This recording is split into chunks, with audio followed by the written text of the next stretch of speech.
회사 동기들과의 모임을 마치고 집에 돌아온 건 밤 12시가 넘은 시간이었습니다. 씻을 힘도 없이 침대에 쓰러져 깊이 잠들었죠. 그런데 한참 자고 있던 새벽 4시, 요란한 초인종 소리에 깼습니다. 띵동, 띵동. 시계를 보니 아직 새벽. 숙취 때문인지 머리가 깨질 듯 아팠지만 누군지 확인해야 했습니다. 거실을 지나 현관 앞까지 걸음을 옮겨 인터폰을 확인하니 익숙한 얼굴과 목소리가 보였습니다. 누구세요?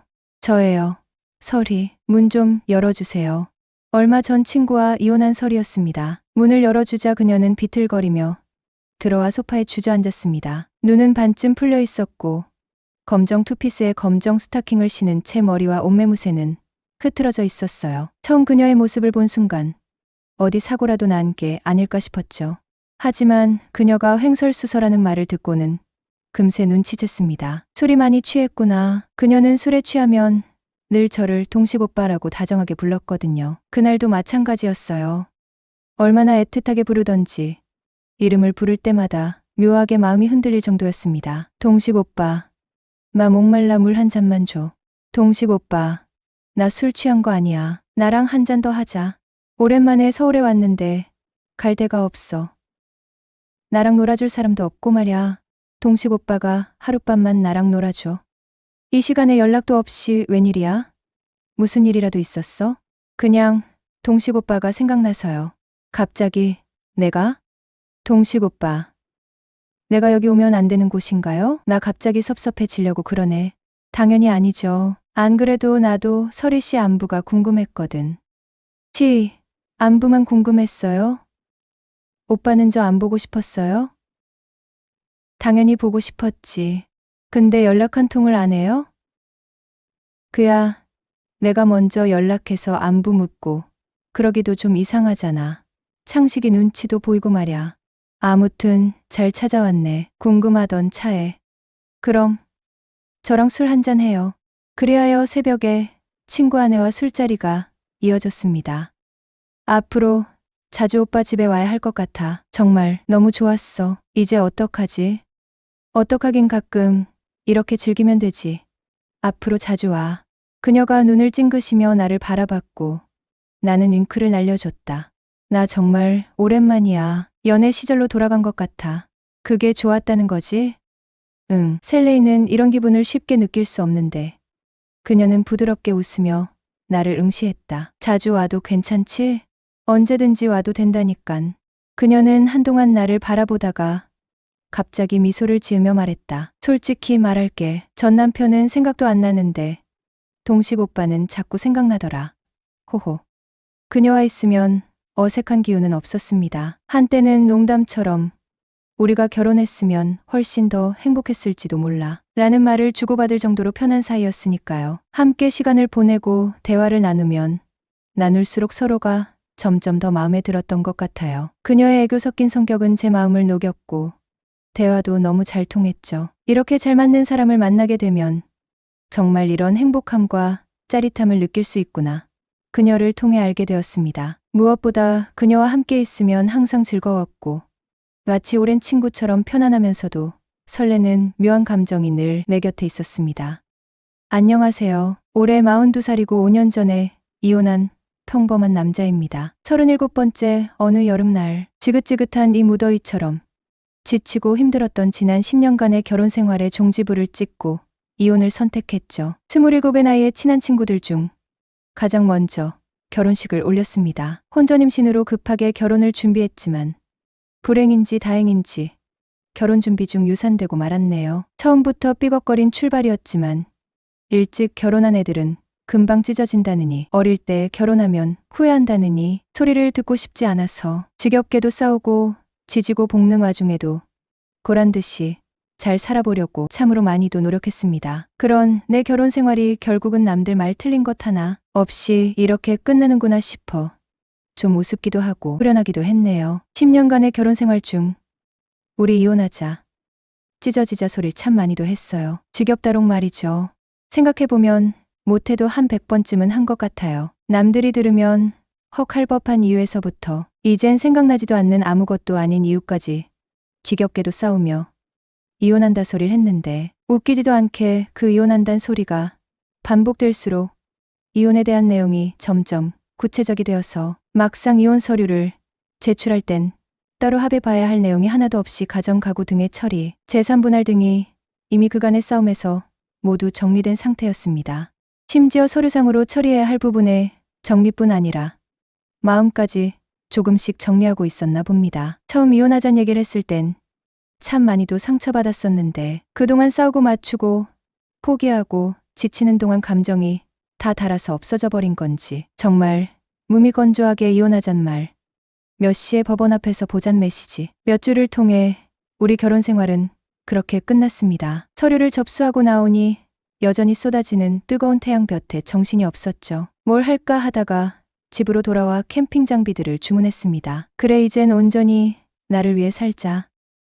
어릴 때부터 친하게 지내던 친구 녀석들과 결혼을 하고도 자주 왕래하며 지냈습니다. 서로의 집도 차로 10분 거리에 가까이 살면서 평일 저녁에도 모여서 저녁 식사를 함께 하거나 두어 달에 한 번 정도는 가족 여행도 다녔고요. 와이프와 아이들끼리도 친해서 남편들 없이도 모여서 수다 떨고 여자들만 여행도 다녀오고 물론 제가 이혼하기 전까지는 그렇게 잘 지냈다는 거죠. 뭐 그렇게 지낸 지가 벌써 10년 정도 되다 보니 서로 간의 가정사는 웬만큼 알고 지내는 게 당연하게 됐는데 문제는 한 친구 녀석이 결혼 생활에 불만을 토로하며 이혼 후 자유롭게 사는 나를 엄청 부러워하더라고요. 주말에는 캠핑도 다니고 클럽도 다니고 채팅 어플로 여자들도 만나고 다니며 누구 간섭 없이 사는 게 좋아 보인다면서요. 그러고 나서 1년 정도 지났을 때쯤 그 친구는 마누라와 이혼 전제로 한 별거에 들어가고 말았습니다. 그 친구 마누라가 바로 설희 씨고요. 불화의 원인은 친구 녀석의 외도였는데 친한 사이였던 저나 다른 친구도 전혀 눈치채지 못했습니다. 평소 가정적이던 친구였는데 회사 회식 중 여직원과 마음을 주고받았던 모양입니다. 어떻게 된 거냐고 저희가 물어도 답을 피하니 별일 아니라고 해서 가볍게 만나는 정도만 알고 있었는데 결국 이혼하기로 했다더군요. 친구 녀석이 카드 대출까지 받아 그 여직원 오피스텔까지 얻어준 사실이 들통나면서 친구 와이프의 인내심에도 한계가 왔는지 이혼하자면서 친정으로 가버렸던 거고요. 근데 이혼하고 얼마 안 되어 설희 씨가 우리 집을 계속해서 찾아오는 겁니다. 처음에는 남편과의 이혼 문제, 양육권, 재산 분할 등의 문제로 물어볼 게 있다며 찾아오더니 이제는 술 생각나서 찾아왔다. 돌싱끼리 서로 챙겨주면 좋지 않느냐. 요즘 심적으로 힘든 게 너무 많다. 내가 너무 편하다. 힘들 때 의지하고 싶다. 이런 말을 하며 자꾸 찾아오는 거예요. 그날도 새벽 4시에 우리 집에 찾아와서는 술 한잔 하자고 해서 자리를 갖게 되었는데 오빠는 이혼한 지 5년이 다 되어가는데 왜 여자친구 안 사겨요? 내 주변엔 괜찮은 여자가 없어. 그런 거지요. 그리고 편하게 만나고 싶어서. 혹시 재수 씨 주변에 괜찮은 친구나 언니 없나요? 소개 좀 시켜줘요. 미호는 없고 나랑 동갑인 돌싱은 하나 있는데. 그래요?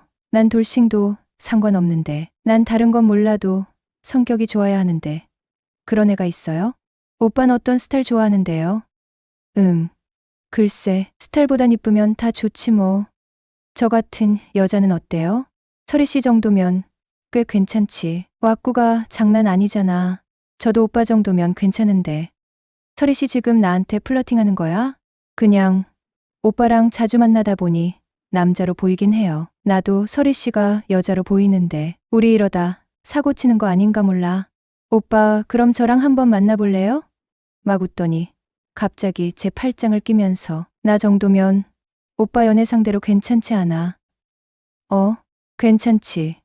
너무나도 적극적인 그녀 모습에 내가 살짝 긴장하자. 뭘 그렇게 당황하고 그래? 오늘 좀 순수해 보이는 오빠 모습이 귀여워 보이네. 피하지 말고 이리 와봐.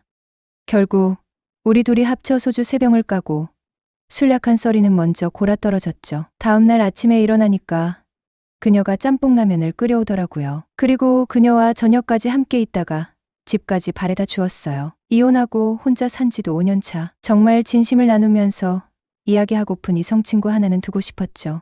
설희 씨 저랑 비밀 친구 할래요? 비밀 친구요? 네. 상식이가 우리 사이 알면 안 되잖아요. 그래서 조심스럽게 만나보자고요. 네. 좋아요. 비밀 친구, 그러니깐 뭔가 특별해 보이고 좋네요. 설이와 정말 잘 맞았어요. 나의 여자 버전인가 싶을 정도로 성격, 취미, 성향, 말투까지 정말 비슷해서 정말 잘 맞았네요. 속으로만 생각하고 있었는데 어느 날 그녀가 먼저 그러더라고요. 오빠랑 나랑 진짜 소름 돋게 비슷하지 않냐면서. 혹시 오빠가 속으로 많이 양보하고 참고 있는 거라면 숨기지 말고 말해달라고 하더라고요. 그 정도로 정말 잘 맞았어요. 이런 게 찰떡궁합인가? 심지어 궁합도 잘 맞았습니다. 그런데 문제가 생겼어요. 바로 비밀 연애였죠. 연애는 연애였지만 사람들 앞에서 저희 관계를 당당히 드러낼 수 없다는 게 문제였습니다. 밖에서 데이트할 때 불륜도 아닌데 매번 조심스러워야 하고 어디 다닐 때 다정하게 손을 잡고 걷거나 인스타에 데이트 사진도 올리지 못하고 말이죠. 그래도 저희는 너무나 잘 맞았기에 큰 불만이 없었습니다. 2년 가까운 시간 동안 크게 다투지도 않았고 함께 보내는 시간이 늘 행복했으니까요. 그런데 올해 설이가 40살이 되면서 그녀의 마음에 큰 변화가 생긴 것 같았습니다. 어느 날 그녀가 저를 진지한 표정으로 불렀습니다. 조심스럽게 꺼낸 그녀의 말은 제 마음을 복잡하게 만들었죠. 오빠, 나 선을 봐도 될까? 그녀의 어머니께서 지인을 통해 선을 보자는 제안을 하셨다고 하더군요. 설이는 이제 나이가 적지 않았고 주변에서는 결혼에 대한 압박이 많았을 것입니다. 그리고 우리 관계가 공개되지 않은 이상 그녀의 입장에서 현실적인 고민을 하지 않을 수 없었겠죠. 그 말을 듣는 순간 제 마음이 무겁게 내려앉는 것을 느꼈습니다. 설이가 선을 본다는 것이 단순히 한 번의 만남으로 끝날 문제가 아니라는 것을 알았기 때문입니다. 이는 곧 그녀가 재혼을 진지하게 고민하고 있다는 뜻이기도 했으니 말이죠. 무엇보다 그녀가 그런 결정을 내리게 된 이유가 저와의 관계가 애매하다는 점 때문일 것이라는 생각이 들어 더욱 마음이 복잡해졌네요. 하지만 그 순간 저는 아무 말도 할 수 없었습니다. 선을 보면 안 된다고 말하기에는 그녀의 상황이 이해가 되었고, 그래, 선을 봐도 되라고 말하기에는 제 마음이 너무 아프니깐요. 애매한 우리의 관계가 결국 이런 상황을 만들어낸 것 같아 스스로에게도 화가 났습니다. 이제 저는 선택의 기로에 서 있습니다. 설이의 행복을 위해 무엇을 해야 할까요? 그녀를 붙잡고 관계를 공개하며 앞으로의 미래를 함께 만들어가겠다고 결심해야 할까요? 아니면 그녀가 더 나은 선택을 할 수 있도록 놓아주는 것이 맞을까요? 설이와의 시간이 너무나 소중했기에 이 결정을 내리는 것이 쉽지 않습니다. 하지만 한 가지는 확실합니다. 저는 그녀가 진심으로 행복하기를 바랍니다. 그것이 저와 함께하는 것이든 아니든 말이죠. 아무리 깊이 고민하고 또 고민해봐도 설이보다 더 잘 맞는 사람을 만날 수 있을 거란 생각이 들지 않았습니다. 결국 나는 그녀를 붙잡고 싶다는 결정을 내렸습니다. 우리의 관계를 세상에 당당히 드러내고 함께 결혼까지 가고 싶다는 마음이 확고해졌어요. 그럼에도 불구하고 한 가지 고민이 생겼습니다. 바로 친구들의 반응이죠. 아마 그들은 우리가 함께하는 것에 대해 의심을 품고 나를 비난할지도 모릅니다. 친구를 버리고 여자를 택했다며 손가락질할 수도 있겠죠. 그렇지만 나는 그 모든 것을 감수할 준비가 되어 있습니다. 설이를 놓치고 싶지 않으니까요. 진정한 선택은 결코 쉽지 않다. 하지만 마음이 진정으로 원하는 것을 선택할 때 그 선택은 결국 옳다.